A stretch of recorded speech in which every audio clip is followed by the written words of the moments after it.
Então eu vou procurar trazer aqui alguns elementos técnicos,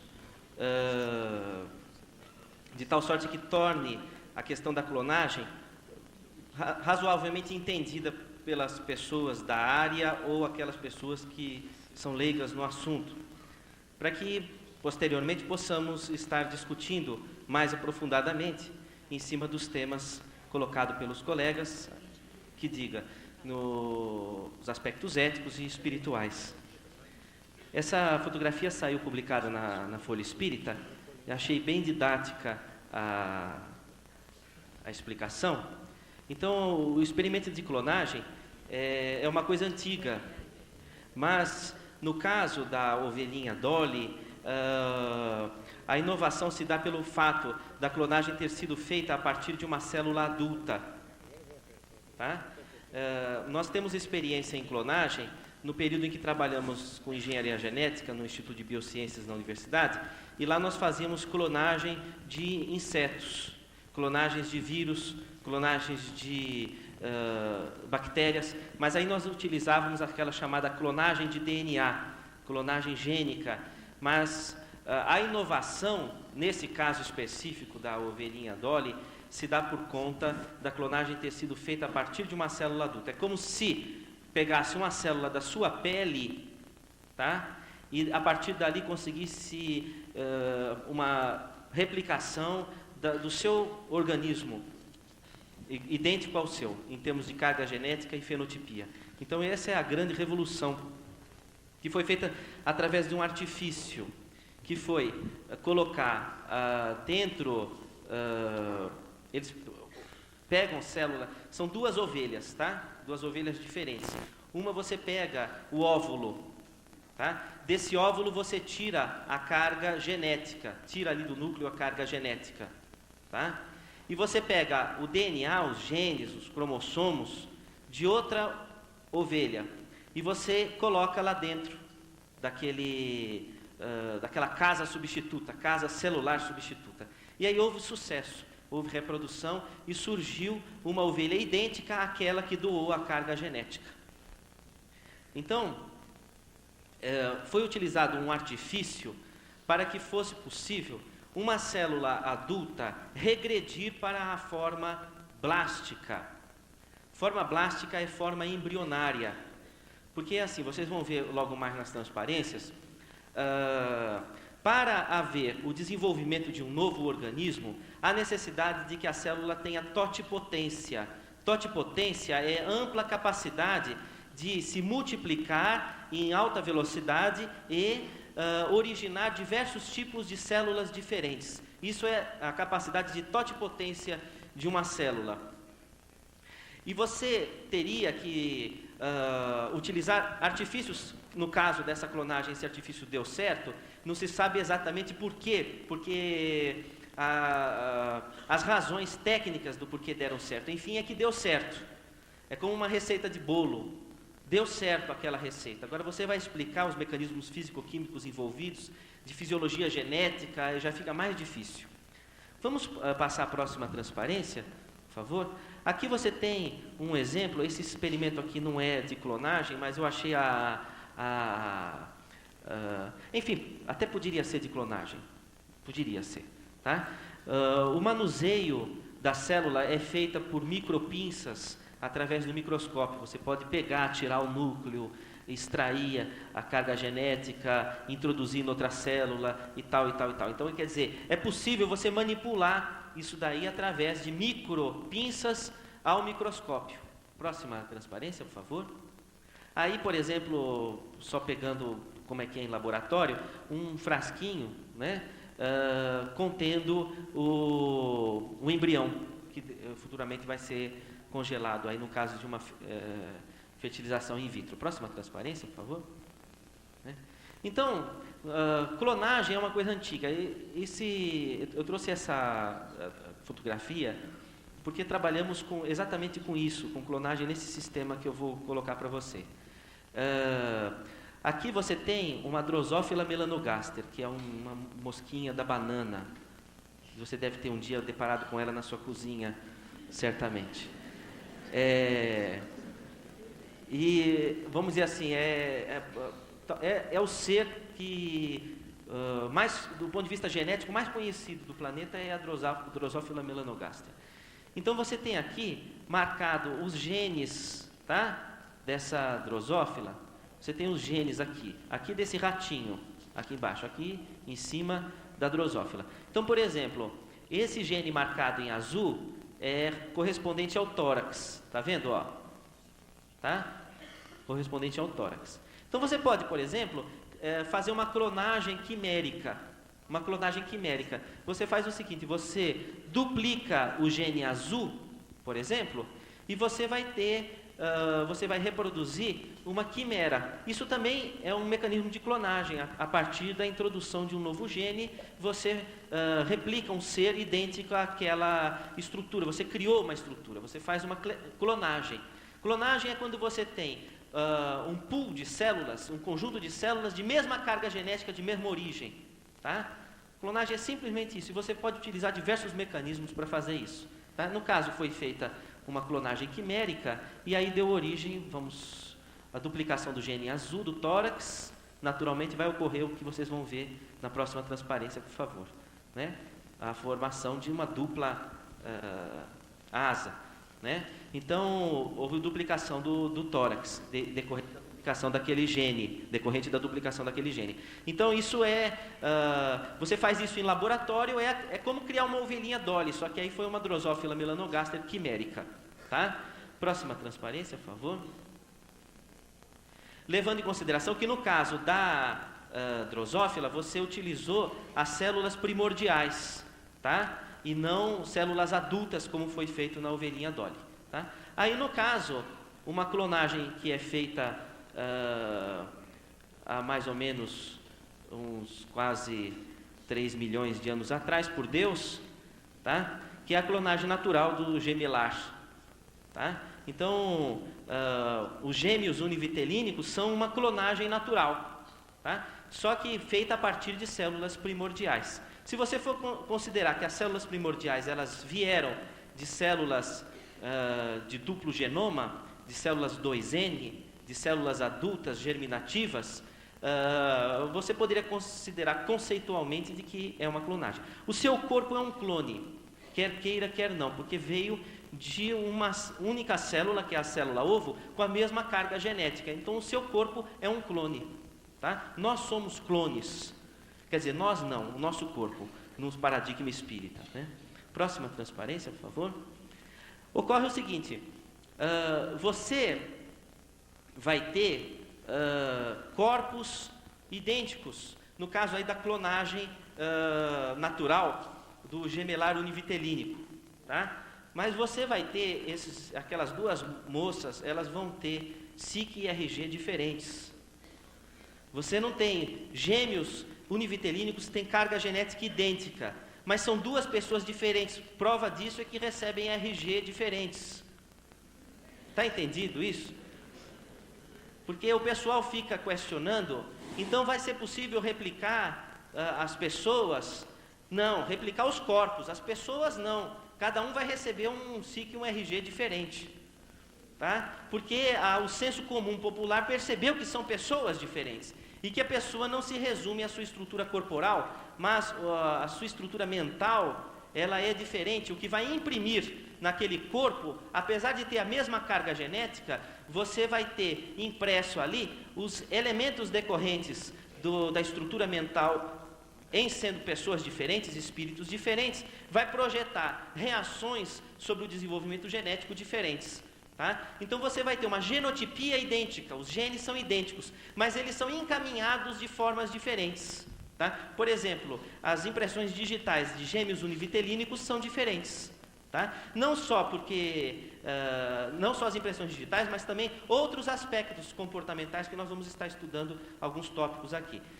Veja bem, dentro do útero, os gêmeos univitelínicos, que são uma clonagem natural, eles estão se desenvolvendo em espaços físicos diferentes, o que já vai originar até um organismo fenotipicamente diferente.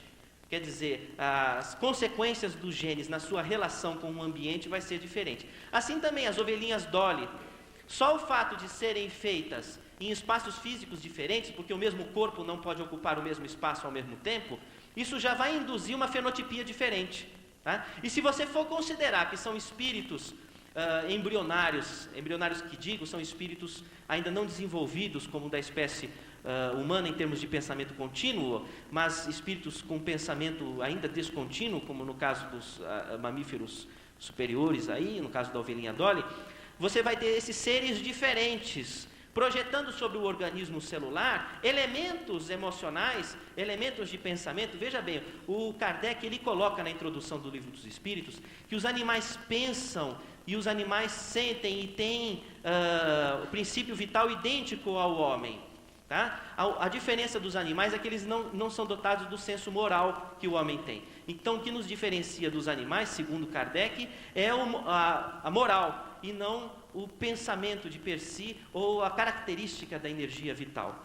Tá? Então, esses elementos projetados sobre a célula, a partir do espírito, vão marcar de forma diferente a carga genética, apesar dela ser idêntica. Você tem um violino, é o mesmo violino, idêntico. Você coloca 2 violinistas para tocar a mesma música e você sabe que são 2 violinistas diferentes tocando.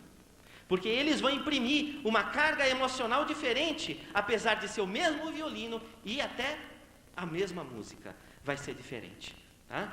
Próxima transparência, por favor. Então você vai ter aqui um cromossomo X, um cromossomo Y, só para ilustrar. O espírito ele vai projetar sobre essa estrutura cromossômica todos os elementos do enredo de sua história de vida. Aí, na nossa hipótese de trabalho espiritista, esse enredo da história de nossas vidas antecede a própria concepção nas vidas sucessivas que antecederam a nossa presente existência biológica. Toda essa catarse emocional vai se projetar no momento da fecundação, induzindo o desenvolvimento genético diferenciado, apesar da mesma carga genética estar ali presente. Você vai ter que a soma da carga genética de seu pai com a carga genética de sua mãe, na composição do ovo que constituiu o seu corpo, não é igual a você. Você é uma pessoa diferente da somatória das M cargas genéticas de seu pai e de sua mãe. Porque você imprime ali as suas características, o que induz, durante o desenvolvimento genético, durante o desenvolvimento ontogenético dentro da barriga da mãe, momentos catárticos, psíquicos, espirituais projetados diferentes, induzindo uma fisiologia diferente na mesma carga genética. Também você vai ter que esse cromossomo que está em metáfase aqui, na fase de replicação, ele, se fosse esse o cromossomo da célula adulta da ovelhinha Dolly, você teria que induzir a modificação desse cromossomo de tal sorte que ele, de características de célula adulta, ele voltasse a ter características de célula embrionária, e aí assumisse uma postura, uma possibilidade de totipotência. Próxima transparência, por favor. Aí você vai ter, mais uma vez dizendo, aqui você tem células neuronais vistas ao microscópio óptico. Próxima transparência. E você vai ter que os genes vão induzir a formação de diversos tipos de estruturas neuronais, só para citar um exemplo, tá? E com caminhos axonais dendríticos os mais variados. O corpo está ali idêntico, com os mesmos percursos axonais e dendríticos na formação da estrutura cerebral. Agora, você como espírito, mediante as características da sua história de vida, vai se utilizar dos caminhos pertinentes às realizações que você terá na presente existência. O outro espírito, apesar de ter aí a mesma carga genética, portanto, a mesma conformação dos dendritos e axônios aí na estrutura cerebral, ele vai escolher outros caminhos no desenvolvimento das inter-relações sinápticas desses neurônios. Quer dizer, vai haver aí uma seleção natural de cada caminho sináptico dentro da estrutura encefálica, na decorrência das necessidades próprias de cada espírito que vai habitar aquele organismo. Próxima transparência, por favor. E aí no momento do reencarne, em que o espermatozoide, ele é atraído pelo óvulo, ele entra dentro das camadas, até projetar dentro do óvulo o seu núcleo, para que haja a fecundação, você tem aí o processo de indução do espírito sobre esta situação, mesmo que ela seja realizada em laboratório. Próxima transparência, por favor. E aí você vai ter o desenvolvimento de um clone, no caso aí a mórula, tá? Mais uma vez, reforçando a ideia de que nós somos clones, tá? E aí, essas células vão se diferenciando, na medida em que nós vamos projetando, na fase de organogênese, que ocorre até os 3 meses de vida, todos os elementos emocionais de nossas histórias de vidas passadas, aquelas que vão necessariamente emoldurar essa argamassa aí. Como o escultor emoldura a argila e ele caracteriza ali os seus elementos emocionais, a sua história de vida, mas ele não é a escultura. Próxima transparência, por favor. Aí esse clone já se diferencia no ser, tá? Apesar da célula ter a mesma origem daquele período de fecundação, de tal sorte que a carga genética vai trazer não a determinação do ser, mas a predisposição orgânica. Próxima transparência. Aí você vai ter, inclusive dentro do processo filogenético, uma correspondência autogenética. Próxima transparência, por favor. Aí colocando a molécula de DNA, tá? Que vai originar toda a estrutura do mapa metabólico, toda a organogênese. E aí nós concordamos com o grande bioquímico Leninger, cujo livro é utilizado em todas as faculdades de medicina do mundo inteiro, em que na sua introdução ele coloca que a química explica todo o fenômeno da vida. Concordo plenamente. Ele faz inclusive uma crítica aos vitalistas. Eu só quero saber o que explica a química.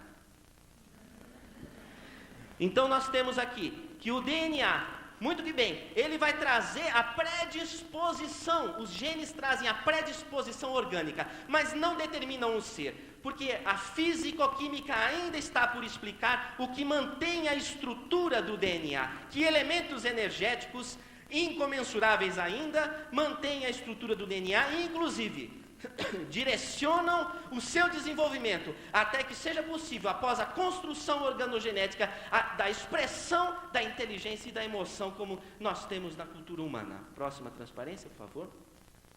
Aí, infelizmente a transparência tomou um pouco de sol e sofreu alguns rasgos aqui, mas você tem o modelo cristalográfico proposto pelo Watson e Crick, visto aqui pelo computador, e você vai ter, entre esses pontos que constituem os átomos que compõem o DNA, o gene, espaços vazios que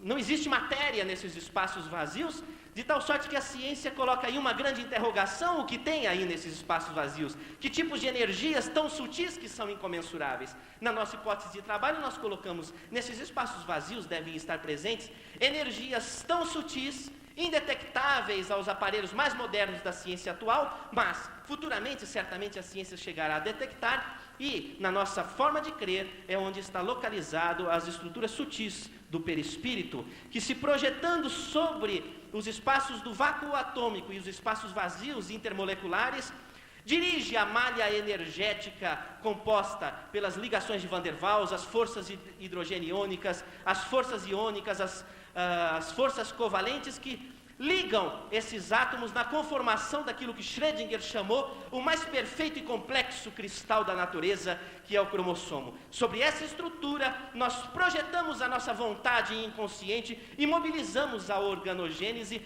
na maior clonagem já feita em toda a história do universo, que foi a formação do nosso corpo. Próxima transparência, por favor. Aí, estruturas atômicas que são pesquisadas nos ciclotrons e depois mapeadas nos computadores, na expectativa de se investigar as partículas mais íntimas da estrutura da matéria. Aí, na nossa forma de crer, a ciência, continuando por esse terreno, vai fazer jus àquilo que Emmanuel coloca na introdução do livro Nos Domínios da Mediunidade, quando diz que o materialista, o cientista materialista, também é um servidor da espiritualidade. Na medida em que, a partir do momento em que ele se aprofunda na pesquisa da estrutura da matéria, descobre que a matéria não existe, matéria é energia, e aí perde o objeto da sua própria convicção. Próxima transparência, por favor. Então nós temos A Emmanuel.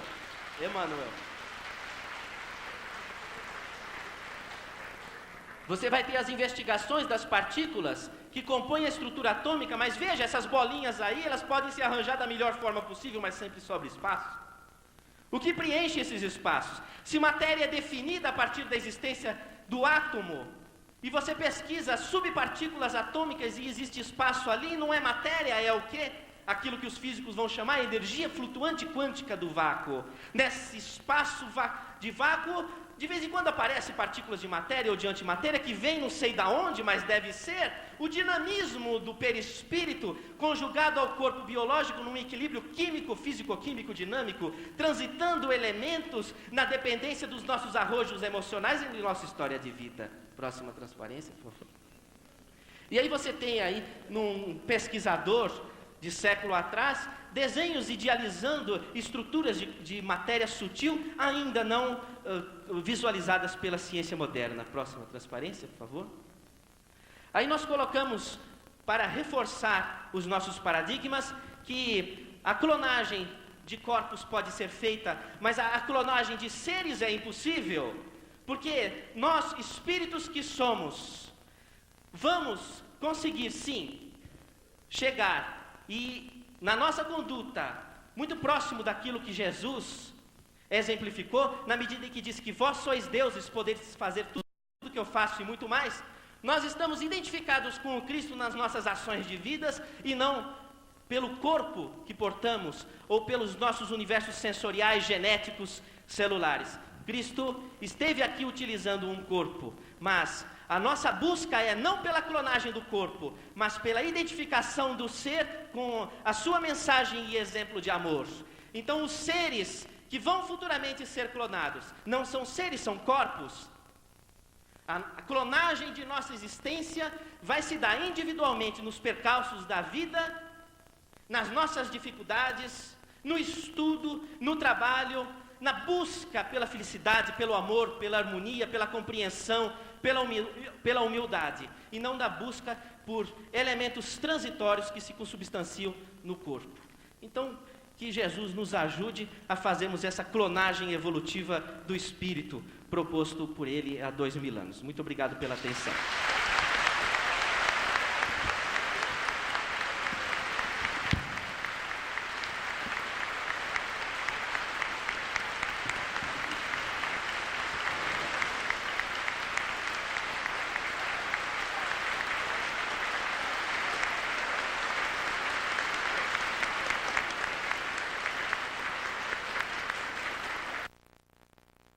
Então, nós vamos começar com o Dr. José Roberto. Fale mais sobre reprodução assistida homossexual. É ético? Como fica isso no plano espiritual? Alô. Na verdade, não deu tempo para falar ali, né, sobre aquelas questões de desafios. Mas é uma perspectiva que pode acontecer no futuro, né? Não vamos analisar sobre fazer um juízo moral do relacionamento homossexual, que a cada dia é mais tolerado e aceito pela sociedade moderna.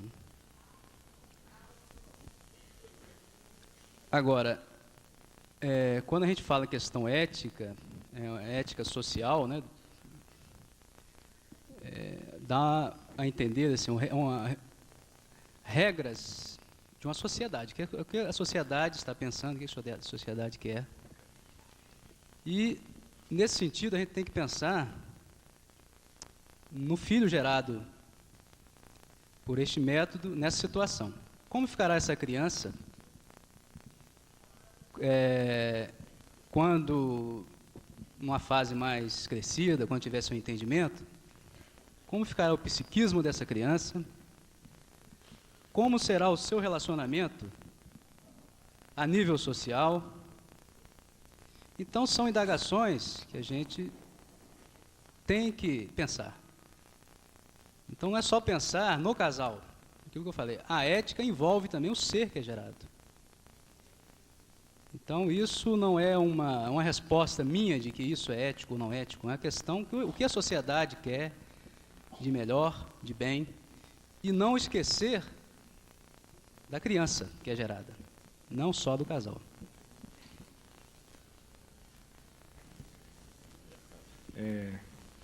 No caso de casais que não conseguiram ter filhos, mesmo após vários tratamentos, adotaram um filho e após esse fato a mulher se engravida, seria o caso da regeneração do chakra genésico? Exatamente. Talvez seja a forma mais sublime de se educar, de se reformar, de se reequilibrar o chakra genésico, adotando uma criança. O que o Espiritismo diz sobre fecundação de uma mulher por um espermatozoide escolhido em um banco de sêmen, já que nesse caso não existe o amor, nem o conhecimento da outra parte.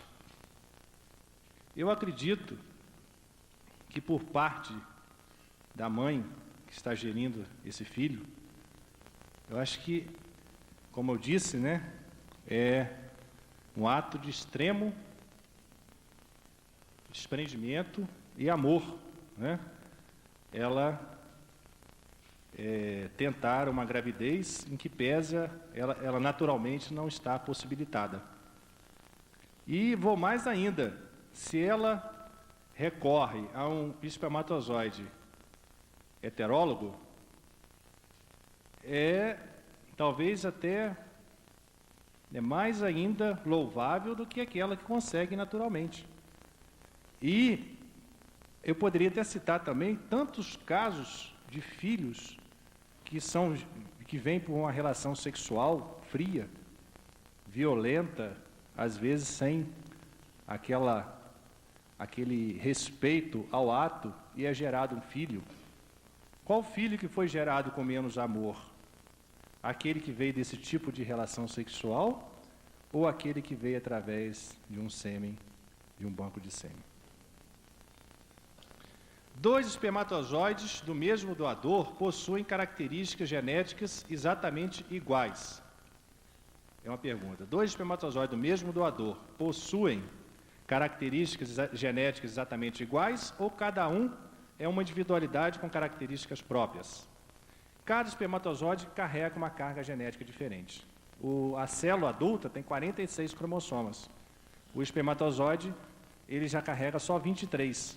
Desses 23 são aleatórios, sendo que cada um vai carregar uma carga genética própria. Tanto que metade carrega o X, metade carrega o Y, gerando 50% de possibilidade de sexo masculino, 50% de possibilidade de sexo feminino. Então, cada espermatozoide é uma carga genética própria. E, por último, o que será que acontece com o espírito se o embrião não for implantado nem destruído? É uma boa pergunta, né?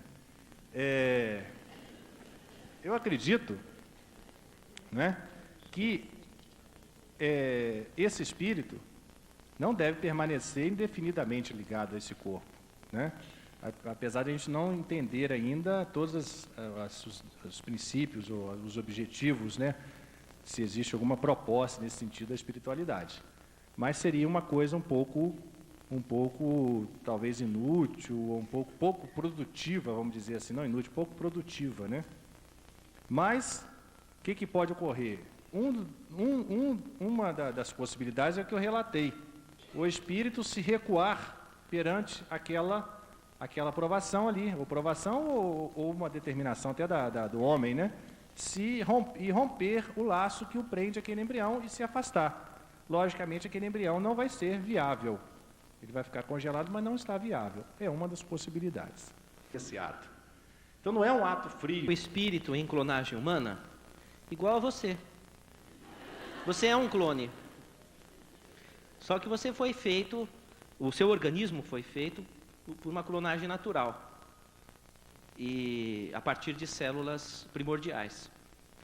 E pode ser que no ano 3000, sei lá, seja feito em laboratório, mas igualzinho você, porque, inclusive sujeito a erros também, defeitos e etc. Né?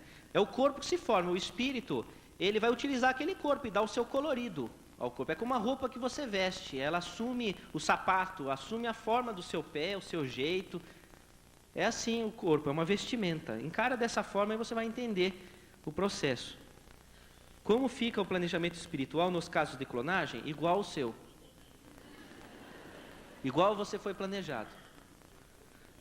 Se você for encarar sob a óptica do plano espiritual, o procedimento de fecundação é uma clonagem de laboratório, só que o laboratório é o útero materno.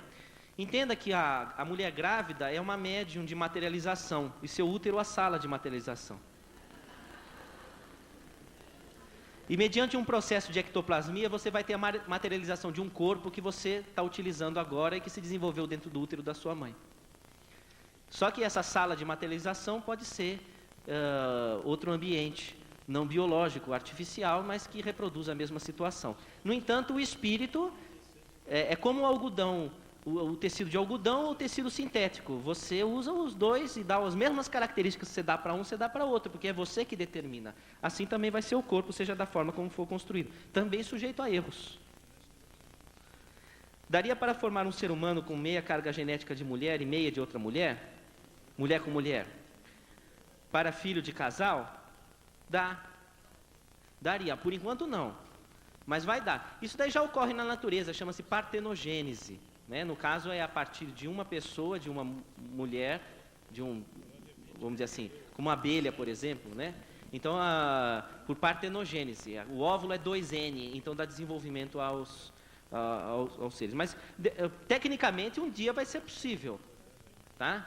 Mas tem que haver, vamos dizer assim, não vai haver o cromossomo Y, porque se só vai ter cromossomo X, não vai haver o cromossomo Y, não vai nascer homem. Agora, se tiver alguma técnica laboratorial que transforme o óvulo, de tal sorte a ter um cromossomo Y, quer dizer, essas técnicas de organização do corpo vão ser dominadas. E aí o espírito vai colocar o seu colorido em cima daquele corpo, como você fez no seu. Aí uma pessoa coloca a seguinte hipótese: estamos no ano 2020. Que acha do pai viúvo que casou com a filha clonada de sua mulher falecida?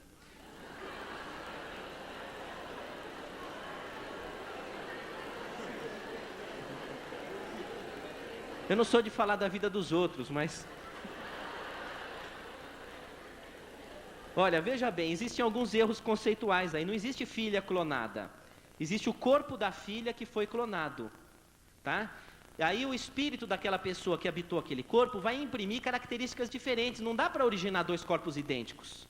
Nem gêmeos univitelínicos, que é uma clonagem perfeita, os corpos são idênticos. Tá? Então não dá, as duas ovelhinhas Dolly são diferentes, e você pode analisar o comportamento, vai ser diferente, são dois espíritos diferentes, ou princípios espirituais aí diferentes. Tá? Outra pergunta: no caso em que o espírito necessita reencarnar num corpo defeituoso para a prova, se num futuro tivermos clonagem, os corpos forem perfeitos, como fica a prova? Olha, a clonagem vai errar mais do que a via natural, você pode ter certeza disso, viu? É assim, não tem jeito. O cérebro embrionário, ainda em formação, possui estruturas neuroblásticas com alta capacidade de proliferação e, portanto, alta capacidade de incorporação de informações. Um bebê que passa 9 meses dentro do útero, dentro do seu desenvolvimento, ele vai ter, em termos de captação de aprendizado, o equivalente na nossa forma de entender a 70 anos de existência adulta. Tá? Porque conforme nós vamos envelhecendo, nos desenvolvendo, o cérebro vai tendo menos capacidade de incorporação dos conhecimentos e do aprendizado que promana do espírito. Porque ele está mais cristalizado, ele já está estruturado, as vias já estão definidas. No embrião não.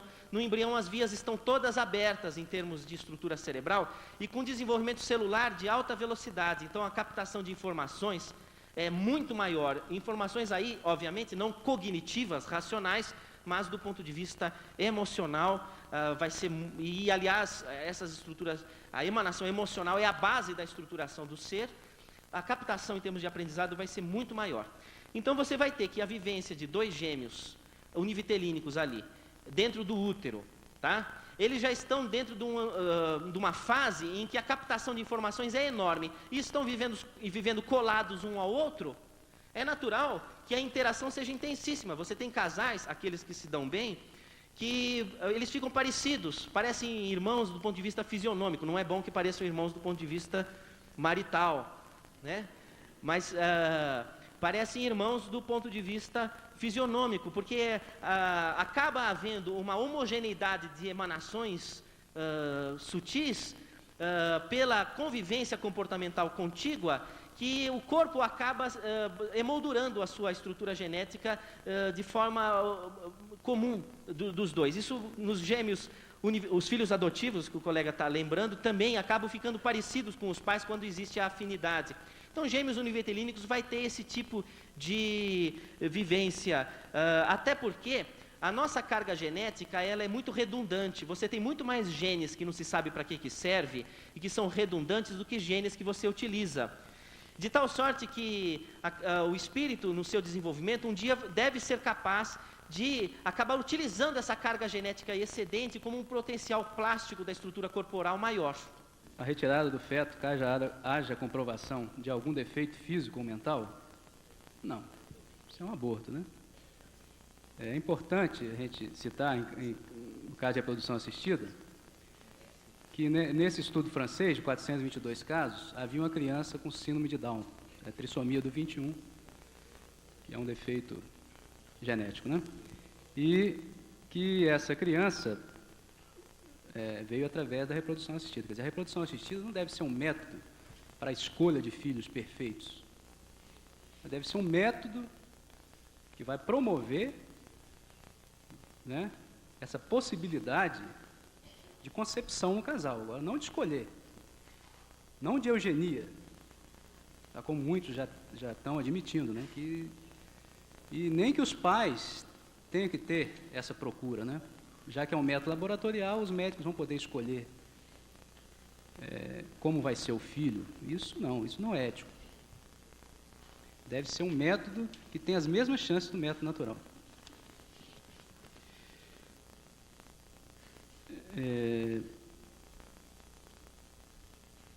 Aqui pergunta se, tendo como princípio que nada acontece por acaso, então eu coloco que aqueles pais que receberiam aquele espírito por fecundação in vitro, eles receberiam o mesmo espírito se ocorresse uma adoção? Sim. Pode, em alguns casos, até mesmo, né, abortos, né, que já foram provocados, a criança muitas vezes reencarna em outra família e é adotada muitas vezes. Tá? Isso já é caso escrito de espiritualidade. Essa aqui eu não entendi bem. É mulher economicamente bem-sucedida, por que não pode fazer fecundação artificial? Porque não é ético? Deve ser mulheres solteiras, né? Aquele caso que eu falei, que mulher que não passaram por aqueles processos naturais, aqueles outros tratamentos, a resolução do Conselho Federal não permite o acesso à reprodução assistida. Isso é uma questão que tem que ver aquilo que eu falei da criança, né, que vai ser gerada por esse processo também. Por quê? E questionar também por que essa candidata ela vai tentar logo esse método e não os outros. Então tem que ser questionado isso. Por que também ela não tem um companheiro? Por quê? Não seria o caso, nascer uma criança por esse método sem pai, órfão?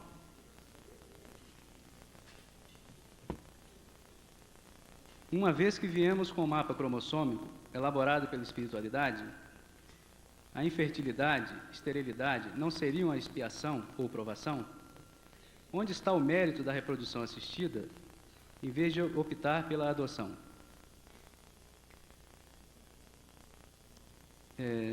Os problemas existem, e eu acho que quando a medicina e a ciência conseguem a melhoria desses problemas, seja no caso da reprodução assistida, eu acho que isso não deve ser questionado, porque eu acho que isso vem para o bem, desde que o objetivo seja o bem.